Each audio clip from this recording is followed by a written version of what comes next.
আসসালামু আলাইকুম বন্ধুরা, আপনাদের কন্টেন্ট মনিটাইজেশন বাঁচার জন্য কিছু কাজ থেকে বিরত থাকবেন।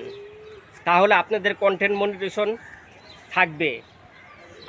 আগামীকালকে আমাদের কুরবানি ঈদ, ঈদুল ফিতর, অনেক পশু জবাই করা হবে। সেখান থেকে কোনো ভিডিও, রক্তাক্ত জিনিস ভিডিও আপলোড করবেন না। ধারালো অস্ত্র নিয়ে কোনো ভিডিও আপলোড করবেন না। কোনো অস্ত্র ধারালো দিয়ে কোনো অস্ত্র দেখানো যাবে না। তাহলে এটা ফেসবুকের গাইডলাইনের বাইরে হবে।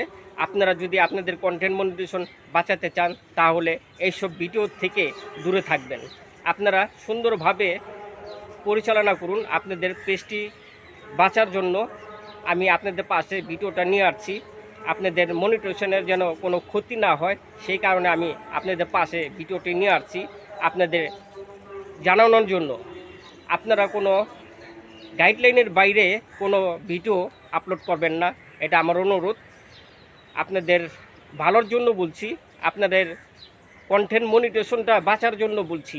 আপনারা সুন্দরভাবে ভিডিও করে আপলোড করুন নিজের কন্টেন্ট দিয়ে।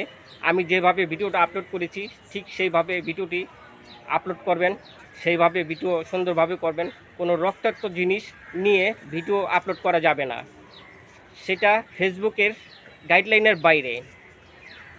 কোনো কিছু দেখা যাচ্ছে আপনার নারী ভুঁড়ি, কোনো আবর্জনা নিয়ে ভিডিও করবেন না, তাহলে আপনাদের ভিডিওটি ইস্যু আসতে পারে, আপনাদের কন্টেন্ট মনিটাইজেশন চলে যেতে পারে। আপনাদের কন্টেন্ট মনিটাইজেশন বাঁচার জন্য আমি আপনাদের পাশে ভিডিওটি নিয়ে আসছি।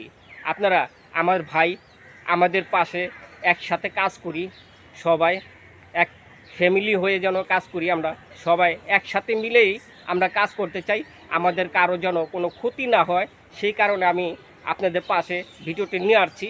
আপনারা সুন্দরভাবে ভিডিওটি করবেন। আপনারা কোনো গাইডলাইনের বাইরে ভিডিও করবেন না, আমার অনুরোধ ভাই। আপনাদের অনেক কষ্ট হয় আমাদের ভিডিও করে কোনো সেট আনার জন্য, আমরা অনেক কষ্ট করে সেট আনি। আপনারা সেট বাঁচার জন্য আমি আপনাদের পাশে ভিডিওটি নিয়ে আসছি। ভিডিওটি দেখে পুরো দেখে আপনারা বিবেচনা করবেন আমি কি বলছি।